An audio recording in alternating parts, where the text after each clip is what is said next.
So let me know what you guys thought of this scene right here. This is coming from the new season of Dragon Ball Heroes, and this is the first thing that I saw before I even watched the episode. Let me know what your thoughts are on this scene in the comment section below, because I have my own thoughts about it, and it completely colored me the wrong way when it came to this season.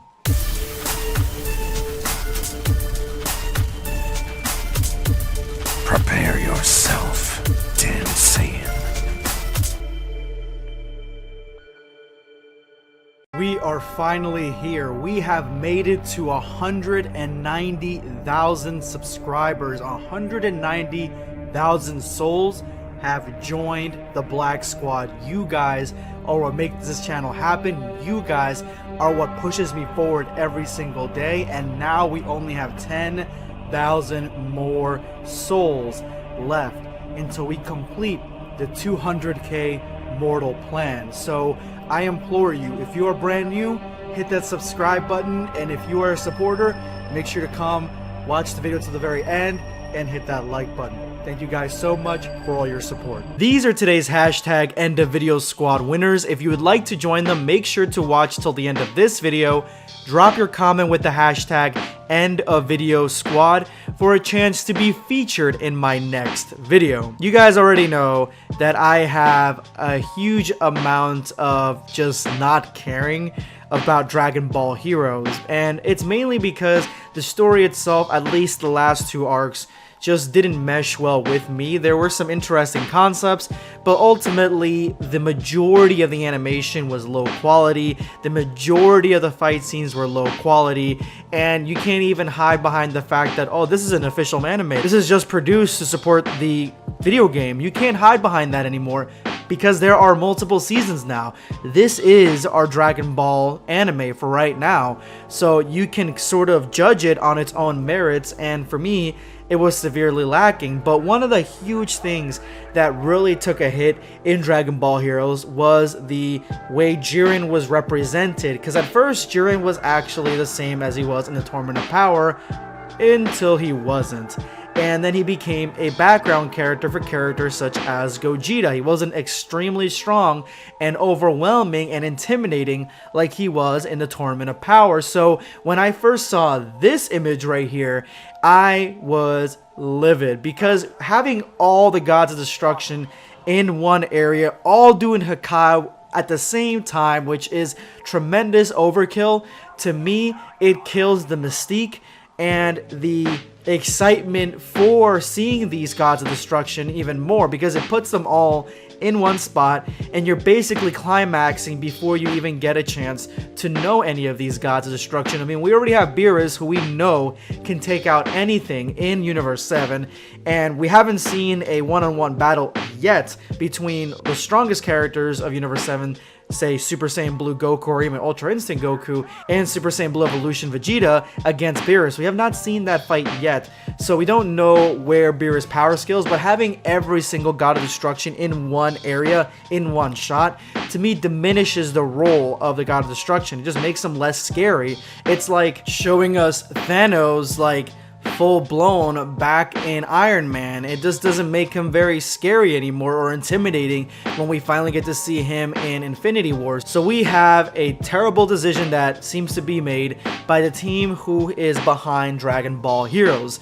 But then I watched the episode of Dragon Ball Heroes, the brand new episode, and I like it.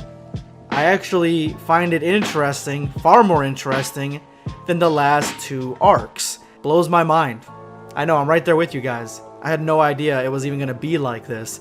So what ends up happening in Dragon Ball Heroes is we have the search for Toki Toki, which, if you guys don't remember, it's that stupid bird from Xenoverse. The bird that basically controls and makes time in Universe 7. It's a Xenoverse 2 character, and he is missing. Trunks looking in his best outfit, his best haircut, this is the best version of Trunks so far. He is looking for the bird, and then we see that Pan has joined the Time Patrollers, and this is by far the best redesign of Pan that I've seen from an official source. I think this is the only one, actually, since we got Dragon Ball GT Pan, so I'm 100% for this Pan, besides the fact that her head is ginormous.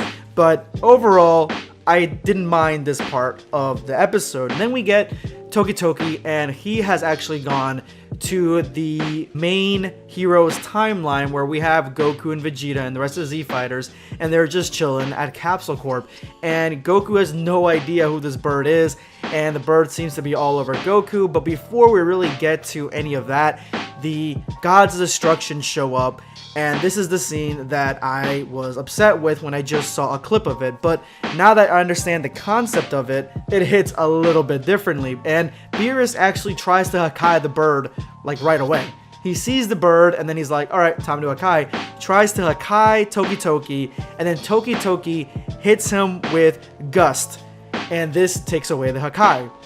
Now, how is this possible? How does a very, very weak MacGuffin-like character take out the strongest attack in all Dragon Ball? He rewinds time. That's the only thing I can think of. He's a bird of time, so he rewinded the Hakai from right before Beerus made it, so that way when the Hakai was completely disappeared in Beerus' hand, he was like, what the hell? And he was surprised about it. So Goku demands an answer as to why all the Gods of Destruction are here, and Beerus had another vision, which is something that doesn't get talked about a lot, but Beerus has visions, and it was something that was a main catalyst in Battle of Gods, and we really haven't seen it since.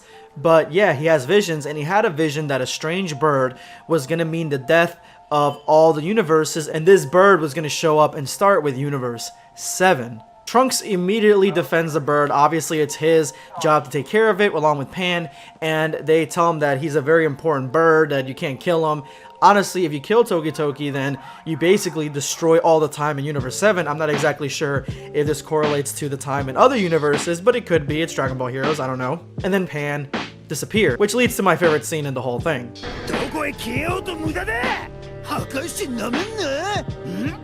おい、あの鳥木を探れねえぞ。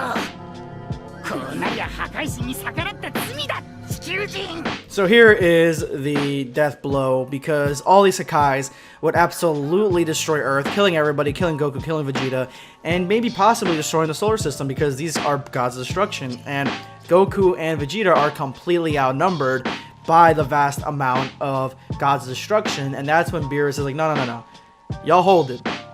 This is my universe. I'm gonna give them their spanking myself. And that's when Goku decides to turn up. He's like, we haven't fought seriously. We've done practices, but we haven't fought seriously since Battle of Gods, which, I mean, it is true. They have not fought seriously at all. So this is the main hype for this season, because now, not only in just the first episode, but the whole second episode, we're gonna get supposedly a fight between Goku and Beerus, which we've all kind of wanted. I mean, I've wanted it. I'm sure you guys have wanted it. So this is the hype right here. Vegeta joins in. The rest of the Z Fighters join in, which makes sense for them to want to dogpile on Beerus. And it didn't make sense if they were all trying to fight like one-on-one against the Gods of Destruction, because they weren't going to win. But against Beerus, it makes more sense that they would need this much to fight against Beerus. But at the end of the day, the only characters that are really going to turn up is Goku and Vegeta. And that's when the episode cuts to my least favorite part, and this fucking character right here, who I absolutely loathe, Fu, and by far the ugliest bird. Like, yo, kill this thing with fire. This thing is ugly as fuck. And I thought I didn't like Toki Toki, but this thing, shit, I would adopt Toki Toki and give him the lavish life that he deserves over this thing if I could just watch this thing burn. But yeah. Oh, actually, Fu too. Both of them burn. I can't stand this character at all. This is the main reason I do not like Dragon Ball Heroes. I cannot stand Fu, and he's got a punk-ass haircut right now. Like, this shit looks awful. But anyway, it's safe to say that Fu has the bird that is supposed to bring all the destruction to all these universes, and that is where this episode ends. And frankly, this is the major thing about judging a book by its cover. Don't. I mean, I can judge it. We all judge it. We judge spoilers. We judge trailers. Things like that. And I guess you kind of have to, in a sense. I would say don't judge it so harshly until you actually watch it. I was ready to just write off Dragon Ball Heroes after seeing that, because I was like, you guys are making them not scary, not intimidating, and then there's a purpose to it, and I guess it makes sense. I still think it would have been better if like 3 Gods of Destruction would have showed up instead of like, you know, all of them, but I understand that this threat threatens all our universes, not just 2 or 3, so it's fine, it's fine. I'm gonna cut Dragon Ball Heroes some slack. Let me know what you guys thought of this episode in the comment section below. If you made it to this point of the video, you are now part of the hashtag and a video squad. Thank you guys so much for all your support and help. We are almost at the 200k mortal plan. Today I'm going to be responding to Echo the World. I wish Chi-Chi never stopped fighting and training as seen in Dragon Ball and Dragon Ball Z. She does have skills. She is more than a housewife, absolutely. At first I was honestly like, nah, Chi-Chi's a housewife, leave her there.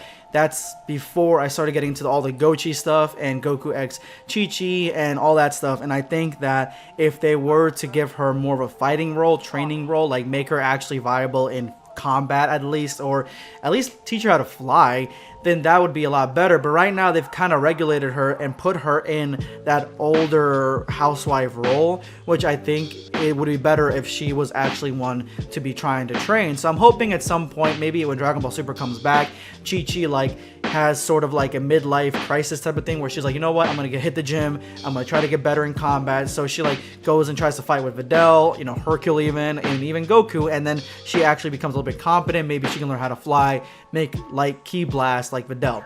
Anyway, thank you so much for your comment. Echo the World is going to be BlackScape signing off. Take care, guys.